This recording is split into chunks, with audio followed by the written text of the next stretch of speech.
Please be seated.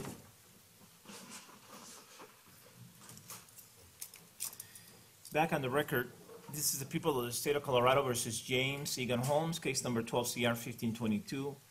The record should reflect that Mr. Holmes is present with Ms. Nelson and Ms. Higgs, and the people are represented by Mr. Orman, Ms. Pearson, and Ms. Teach McGuire.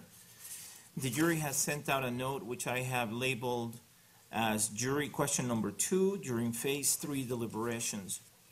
It's as follows. We wish to watch People's Exhibit 1000. People's Exhibit 1000 is a crime scene video. I have a proposed answer, but before I share the proposed response with you, let me hear the party's position. Do the people want to state a position with respect to this request, Mr. Orman? Our position is you should follow the same procedure that you followed last time of giving them the equipment for an appropriate period of time to include the length of the video and time to start it and stop it. Ms. Nelson or Ms. Higgs, your position? Same position, Your Honor. Okay, and that's what I think we should do. Let me just, for the record, read from People versus Jefferson again. I read from this case before, and I'll read from it again. This is a 2004 decision from the Court of Appeals, 2004 Westlaw 2769104.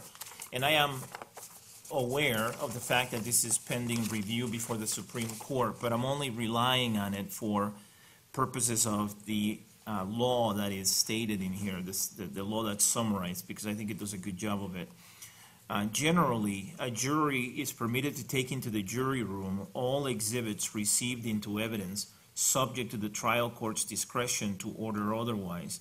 That's from Frasco versus People, or at least the Court of Appeals cited to Frasco versus People, a Colorado Supreme Court decision cited at 165 Pacific 3rd, 701. That's a case from 2007. The trial court has an obligation, however, to ensure that evidence is not so selected nor used in such a manner that there is a likelihood of being given undue weight or emphasis by the jury. That also comes from Frasco.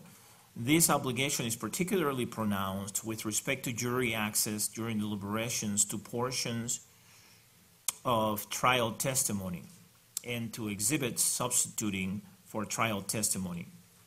Thus, a trial court must oversee with caution the jury's use of exhibits of a testimonial nature, including video recorded interviews of witnesses.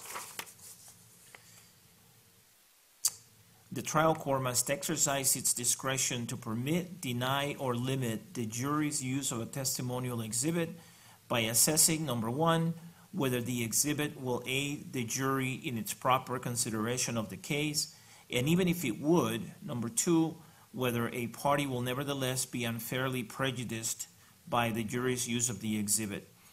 The court cited to Frasco for that proposition. Ultimately, the court has an obligation to assure that juries are not permitted to use exhibits in a manner that is unfairly prejudicial to a party.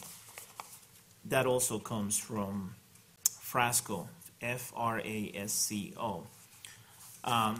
So, number one, this is not a testimonial exhibit. This doesn't have any audio, and this is video of the crime scene in the theater. So this is not of a testimonial nature. Number two, there's no objection to me providing a TV and DVD with certain limitations. Number three, I find that the exhibit will aid the jury in its proper consideration of the case. That's based on my knowledge of this case and my knowledge of the fact that the jury is deliberating now in phase 3 of the sentencing hearing, and the fact that the jury has specifically requested permission to view this particular video. And finally, I find that no party will be unfairly prejudiced by the jury's use of this exhibit, given the limitations that the court is placing on it and the limiting instruction the court is providing. So Based on that, I find that it is appropriate to send back Exhibit P-TR-1000, actually not send that back because the jury has it, but send back a TV and DVD player so that the jury can view that exhibit, but with a limiting instruction, or a cautionary instruction, I should say. So here's my proposed response. Dear members of the jury, this is in response to your request for a TV and DVD player to view P-TR-1000. The request is granted. However, the court instructs you that you may not give this exhibit undue weight or emphasis. Consistent with this instruction, you may only play this exhibit or any portion of it one time. Because Exhibit P-TR-1000 is approximately 45 minutes long, you will only have the TV and DVD player for 50 minutes. Finally, you may not play any other exhibit without authorization from the court. If you need additional time, please let one of the bailiffs know.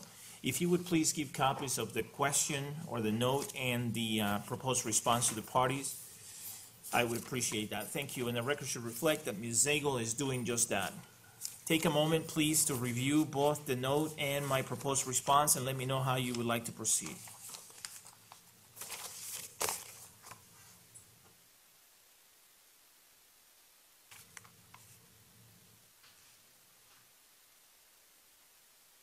We agree, Your Honor.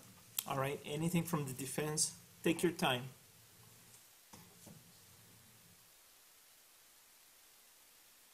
And for the record, one time is in bold font to emphasize it.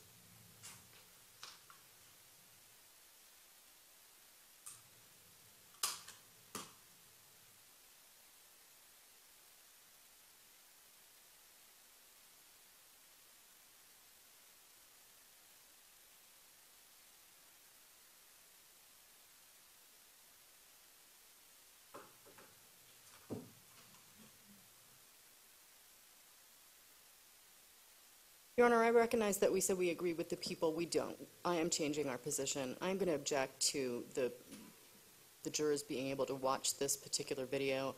I think it's of a particularly graphic nature. I think it unduly emphasizes, perhaps improperly, any victim impact testimony that they've just heard.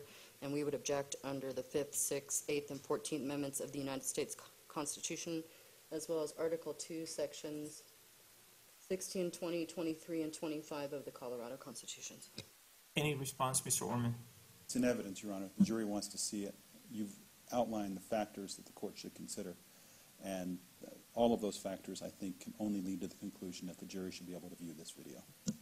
I agree, and I don't understand the change of heart by the defense. I mean, initially, the defense said he had no objection to having the court provide the jury the equipment necessary to view the exhibit, as long as the court provided the same type of cautionary instruction that it provided before. That's exactly what the court is doing. So I don't follow that. And given that the defense initially didn't have an objection, it seems to me that they themselves don't feel particularly strongly about this. And I don't know what prejudice there will be. This was admitted into evidence. I stand by my ruling related the admissibility of the exhibit. And I have gone through the two-prong analysis in Frasco and DiBella, that's capital D, small e, capital B, small e, LLA. And of course, here we're not dealing with a testimonial video, which is when the court has said we should be particularly careful for the reasons that have been articulated in DiBella, Frasco, and Jefferson, and perhaps other cases. Here we're dealing with a non-testimonial exhibit that in fact has no audio whatsoever.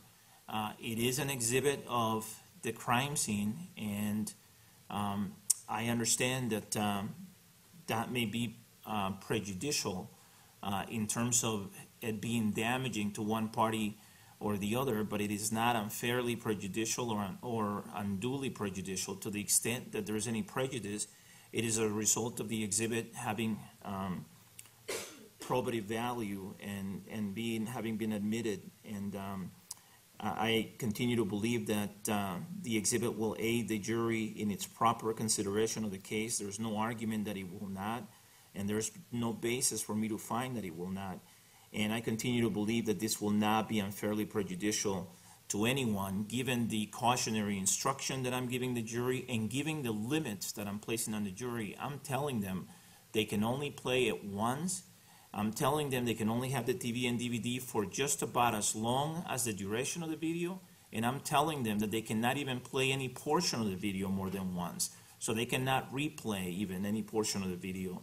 We're going to time them. I'm going to have my bailiffs actually literally start a clock and time the equipment being in the jury room for exactly 50 minutes, and then I'm going to instruct them to retrieve the equipment after the 50 minutes have expired. That's exactly how we did it before when this issue came up, I think during the deliberations at the end of the trial, and we're going to do it exactly the same way again. So for all those reasons, I stand by my decision, and I'm going to sign the response and send it back to the jury. Since I have you here, there is a motion that has been filed by the Denver Post for expanded media coverage, and specifically related to still photographs of the hearing that I'm going to have after these proceedings are over in order to sentence the defendant on the counts that are not subject to the capital sentencing hearing, and in order to enter any sentences required by the jury's sentencing verdicts. So I'm going to issue an order labeling that, I think a C-224, and then I'm going to give you a chance to respond. I would like a response by today, if at all possible. Is that okay with the parties, Mr. Orman? Your Honor, I think we're going to probably want to see what the victim's input is, and that may take more than a day to get that, with there being so many. You want Monday? Your Honor, thank you. Is Monday okay for the defense?